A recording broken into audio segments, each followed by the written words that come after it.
ప్రభునందు మిక్కిలి ప్రియమైన దివ్యవాణి ప్రేక్షకులారా, ఎల్కానా అన్నాను అమితంగా ప్రేమించినందుకే ఓదారుస్తున్నాడు. ఈనాడు ఓదార్పులు లేక కుటుంబాలు, తల్లులు, పిల్లలు దూరమైపోతున్నారు. భార్యాభర్తలు దూరమైపోతున్నారు. అన్నదమ్ములు దూరమైపోతున్నారు. మొదటి సాముయేలు గ్రంథం 1వ అధ్యాయం 8వ వచనంలో చూసినట్లయితే, నేను నీకు 10 మంది బిడ్డలతో సమానం కాదా అని ఓదారుస్తున్నాడు. ఓదార్పు లేక కుటుంబాలు దేవునికి దూరమైపోతున్నాయి, సమాజంలో అడుగంటూ పోతున్నాయి. ప్రియులారా, అందుకే ప్రతి కుటుంబంలో ప్రేమ ఎక్కడైతే ఉంటుందో ఆ ప్రేమ నుంచి పుట్టుకొచ్చేదే ఓదార్పు, దయ, కనికరము. ఈ ప్రేమ నుండి మనకు పుట్టుకొస్తుంటాయి. అన్న షిలోయం యొద్దకు వెళ్ళి దేవాలయంలో ఉండి ప్రార్థిస్తుంది. కన్నీరు మున్నీరుగా అడుగుతుంది. కన్నీరు మున్నీరుగా విలపిస్తున్న అన్నాను ఏలీ చూసి గమనిస్తున్నాడు. ఏకదాటిగా ఆవిడ ప్రార్థన చేస్తుంది, దేవా నన్ను కరుణించవా. ఏ కుటుంబం అయితే ప్రార్థించగలుగుతుందో ఆ కుటుంబము దేవుని యొక్క వరాలు అందుకోగలుగుతుంది. సో కుటుంబ ప్రార్థన చాలా ముఖ్యము. కుటుంబంలో భార్య ప్రార్థన ముఖ్యమే. భార్య ప్రార్థించాలి, భర్త కూడా ప్రార్థించాలి. ఈ భార్యాభర్తలు ఇద్దరు ప్రార్థించినప్పుడు దేవుడు వారిని దీవిస్తుంటాడు. దేవుడు వారికి కావలసిన వరాలను దయచేస్తుంటాడు. ఇక్కడ అన్న హృదయ వేదనతో కన్నీరు మున్నీరుగా దేవాలయంలో ప్రార్థిస్తుంది. ఇది గమనిస్తున్నాడు ఏలియా. ఆవిడ అంటున్నాడు, అమ్మా ఎంతసేపు మద్యంతో కైపెక్కి ప్రార్థిస్తావు? అప్పుడు ఆవిడ చెప్తుంది, అయ్యా ఇంతవరకు నేను తీరని వెతతో ప్రార్థిస్తున్నాను. ఎందుకంటే నా సవతి నన్ను బిడ్డలు లేరని ఎత్తి పొడుస్తుంది. తన హృదయ వేదనంతా దేవునికి విన్నవించుకుంది. అక్కడున్న భక్తుడైన ఏలియాకు చెబుతుంది. మనకు తెలుసు, మన బాధలు మనం పంచుకున్నప్పుడు, ఇతరులతో పంచుకున్నప్పుడు అవి సగం బాధలు తీరిపోయినట్లు లెక్క. అందుకొరకే తన హృదయం విప్పి దేవునితో మాట్లాడుతుంది. ఈనాడు మనం దేవునితో హృదయం విప్పి అన్నాలా ప్రార్థించగలుగుతున్నామా?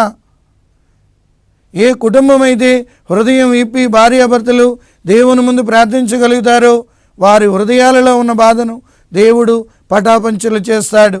వారికి కావలసిన అనుగ్రహాలను ఇస్తాడు. ఎందుకంటే సాముయేలు గ్రంథం 2వ అధ్యాయం 6వ వచనంలో, చంపువాడు ప్రభువే, ప్రాణమిచ్చువాడు ప్రభువే, ధనికును చెయ్యవాడు ప్రభువే, దరిద్రుని చెయ్యవాడు ప్రభువే, అణగద్రొక్కువాడు ప్రభువే, అతిశయింప చెయ్యవాడు ప్రభువే. ఈ సత్యాన్ని మనం జాగ్రత్తగా ధ్యానించుకోవాలి. ఏ కుటుంబం, ఏ భార్యాభర్తలు అయితే ప్రార్థిస్తుంటారో వారిలో ఉన్న లోపాలను ప్రభువే చక్కదిద్దుతాడు. వారికి కావలసిన వరాలను దేవుడు దయచేస్తాడు. కావున మనము అనుదినము మనం కుటుంబంలో ప్రార్థించగలిగే భార్యాభర్తలుగా జీవించగలుగుతున్నామా? అన్న ఎప్పుడైతే హృదయ వేదనను కన్నీరు మున్నీరుగా విలపించిందో ఏలియా ద్వారా దేవుడు దీవిస్తున్నాడు. ఏలియా చెప్తాడు, అమ్మా ఇక నీవు భయపడవలసిన పని లేదు, వచ్చే సంవత్సరానికి నీవు బిడ్డను తీసుకుని వస్తావు. దేవుడు తన భక్తుడైన ఏలియా ద్వారా మాట్లాడుతున్నాడు.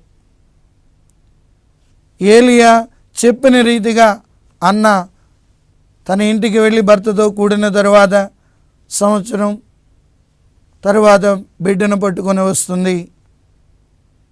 ప్రభువునందు మిక్కిలి ప్రియమైన దివ్యవాణి ప్రేక్షకులారా, ప్రార్థన ద్వారా అనేక అద్భుతాలు సాధించగలం. కుటుంబంలో ప్రేమ ఉండాలి, కుటుంబంలో ఓదార్పు ఉండాలి, కుటుంబంలో ప్రార్థన ఉండాలి. ప్రార్థన అద్భుత కార్యాలను చేయిస్తుంది. ఈరోజు మనమంతా బిజీ మనుషులుగా తయారైపోయాం. అనుదినము బిజీగా వెళ్ళిపోవడమే. క్షణం అనుక్షణం ప్రతి క్షణం మనం బిజీగా తయారైపోయాం. బిజీ అనే మాటకి ఒక చక్కని అర్థం ఉంది ఇంగ్లీష్లో. బరీడ్ అండర్ సేటన్స్ యోక్ అంటాడు. సాతాను పాదాల కింద పాతిపెట్టబడ్డామని. ఈ బిజీ అయిపోయి దేవునికి సమయాన్ని కేటాయించలేకపోతున్నాం. మన బిడ్డలతో సమయాన్ని గడపడానికి కేటాయించలేకపోతున్నాం. కొంతసేపు ప్రశాంతంగా ఉండడానికి మనం సమయం కేటాయించలేకపోతున్నాం. అనుదినం ఉరకలు పరుకులు వేస్తూ జీవితాన్ని కొనసాగిస్తున్నాం. పరుగో అన్నట్లుగా మన జీవితం వెళ్ళిపోతుంది.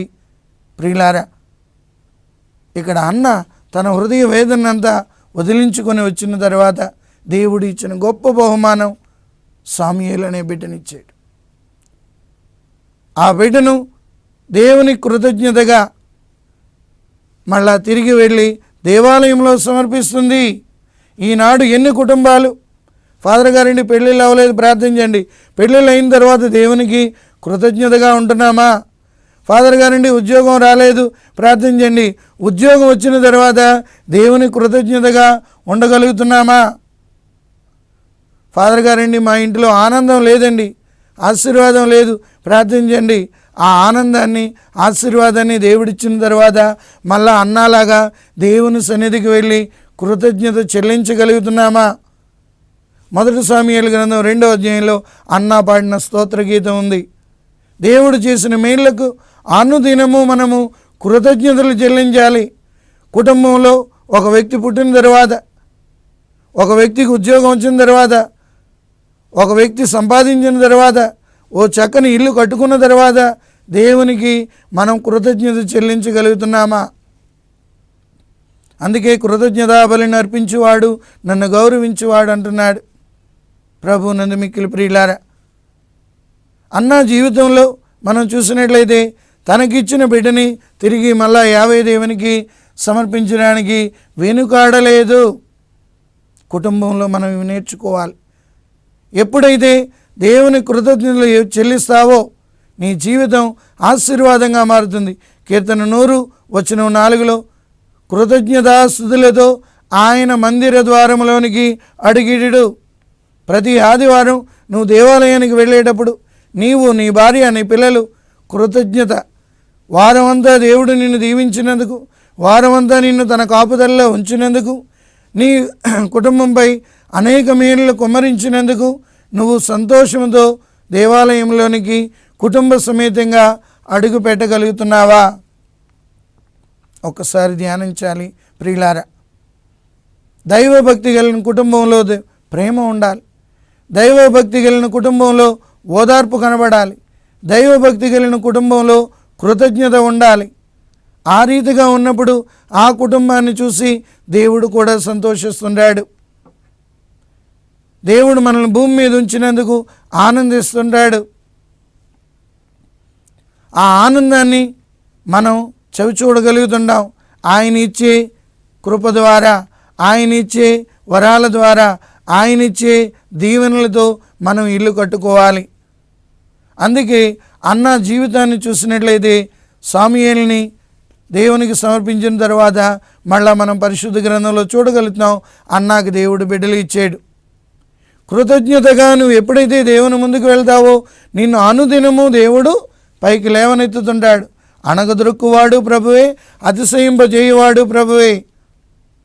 ప్రభునందు మిక్కిలి ప్రియమైన దివ్యవాణి ప్రేక్షకులారా, దైవభక్తి కలిగిన కుటుంబం హన్నా ఎల్కానాల కుటుంబం. ఆ కుటుంబంగా మన కుటుంబాలను మలచుకోవాలి. ఈనాడు మన కుటుంబాల్లో అనేక లోటులు కనబడుతున్నాయి, అనేక లోపాలు కనబడుతున్నాయి. కారణం దేవుడు లేని కుటుంబాలుగా తయారవుతున్నాయేమో అన్నది మనల్ని మనం ఆత్మావలోకనం చేసుకోవాలి. మన కుటుంబాలు ప్రార్థనాపూర్వకమైన కుటుంబాలుగా మారాలి. మన కుటుంబాలు కృతజ్ఞత కలిగిన కుటుంబాలుగా తయారవ్వాలి. మన కుటుంబాలు దేవునికి ఇష్టమైన కుటుంబాలుగా మార్చుకోవలసిన బాధ్యత మనకంతైనా ఉంది. దేవుడు నిత్యము దీవించడానికి సిద్ధంగా ఉన్నాడు. ఆ దీవెనలను మనం అందుకొని ఆ ప్రభుని మనం ఆరాధించగలిగినప్పుడు, ఆ ప్రభుని మనం ప్రేమించగలిగినప్పుడు మన కుటుంబాలలో ఆయన ఉంటాడు. ఎక్కడైతే 2 లేక 3 నా పేరిట గుమికూడి ఉంటారో వారి మధ్యన ఉంటానంటున్నాడు. 2 అనగా భార్యాభర్తలు, 3 అనగా కుటుంబం. మన కుటుంబాలలో ఆ ప్రభు ఉండగలుగుతున్నాడా? మన కుటుంబాలలో ఆ ప్రభు వాసం చేయగలుగుతున్నారా? చెయ్యాలి అంటే అనుదినము ఆ ప్రభుని నువ్వు ఆహ్వానించాలి. ఎప్పుడైతే ఆహ్వానించబడ్డ ప్రభు మనతో ఉండి ఆతిథ్యాన్ని అందుకుంటాడు, మన బాగోగులు చూస్తాడు, మనల్ని నడిపించే ప్రభు ఆయనే. కావున ప్రియులారా, ఈ దైవభక్తి కలిగిన కుటుంబం అన్నా ఎల్కాల కుటుంబంలా మన కుటుంబాలు మార్చుకోవడానికి మనం దైవ సహాయాన్ని కోరుకోవాలి. ఆ ప్రేమ దేవుడు వసుకుతాడు. ఆ ప్రేమ ఎప్పుడైతే ఉందో, ఏ కుటుంబంలో ప్రేమ ఉందో ఆ కుటుంబం విడిపోదు. ఆ కుటుంబంలో సాతాను దూరడానికి ఇష్టపడదు. రెండవది, ఏ కుటుంబంలో దేవునికి ప్రార్థించగలిగే కుటుంబంగా ఉన్నప్పుడు ప్రభు వరాలు ఆ కుటుంబంపై అన్న జీవితంలో ఎలా దేవుడు దీవెనలు నింపి ఉన్నాడో మన కుటుంబాలలో దేవుడు అదే రీతిగా దీవెనలు నింపుతుంటాడు. మూడవదిగా, ప్రభువును కృతజ్ఞత కలిగి ఉండాలి. ఎప్పుడైతే కృతజ్ఞత కలిగి ఉన్నామో దేవుడు మనల్ని చూసి ఆనందిస్తాడు, ఆశీర్వదిస్తుంటాడు, మనల్ని తన ఆత్మవరాలతో నింపుతుంటాడు. కాబట్టి ఈ సుగుణాలు మనం కుటుంబ జీవితంలో అలవర్చుకుని భాగ్యాన్నిమ్మని ప్రభువుని అడగాలి. ప్రేమ, ఓదార్పు, ప్రార్థన, కృతజ్ఞత ఎప్పుడైతే కలిగి ఉన్నామో దేవుని నుండి అనేక అద్భుత కార్యాలు చూడగలుగుతుంటాం. కాబట్టి మన క్రైస్తవ కుటుంబాలను దేవునికి ఇష్టమైన కుటుంబాలుగా, దేవుని చేత ఆశీర్వదించబడ్డ కుటుంబాలుగా తీర్చిదిద్దమని దేవునికి మనం ప్రతిరోజు కుటుంబ సమేతంగా మనం ప్రార్థనలో గడిపినప్పుడు ఆ కుటుంబాలలో ప్రభు వాసం చేసి ఆ కుటుంబాలను అమితంగా దీవిస్తుంటాడు. ప్రార్థన చేద్దాం. ఆ ప్రభు యొక్క దీవెనలు మన కుటుంబాలపై ఎల్లవేళలు ఉండాలని పితా, పుత్ర, పరిశుద్ధాత్మ నామమున దయామయులకు సర్వేశ్వర, అన్నా ఎల్కానా కుటుంబాన్ని ఎంత చక్కగా మీరు దీవించి ఉన్నారో ఇంతవరకు మేము మీ పరిశుద్ధ వాక్యం ద్వారా ధ్యానించి ఉన్నాం. అదే రీతిగా మా క్రైస్తవ కుటుంబాలను దీవించమని, ఆ కుటుంబంలో కలిగిన ప్రేమ, ఆ కుటుంబంలో కలిగిన ప్రార్థనా జీవితం, ఆ కుటుంబంలో కలిగిన కృతజ్ఞత మేము కూడా కలిగి ఉంటూ మా కుటుంబాలను అనుదినము దైవ ప్రేమతో నింపమని, ఇంతవరకు ఈ వాక్యాన్ని ఆలకిస్తున్న బిడ్డల కుటుంబాలలో అనేక అద్భుత కార్యాలు చవి చూడగలిగే భాగ్యాన్నిమ్మని, రక్షించబడ్డ కుటుంబాలుగా తీర్చిదిద్దమని, ఆశీర్వాదం పొందిన కుటుంబాలుగా అభిషేకించమని ఈ మనవులను మా ప్రభు అయిన యేసుక్రీస్తు ద్వారా మనవి చేయుచున్నాము. ఆమేన్. పితా, పుత్ర, పరిశుద్ధాత్మ నామమున ఆమేన్.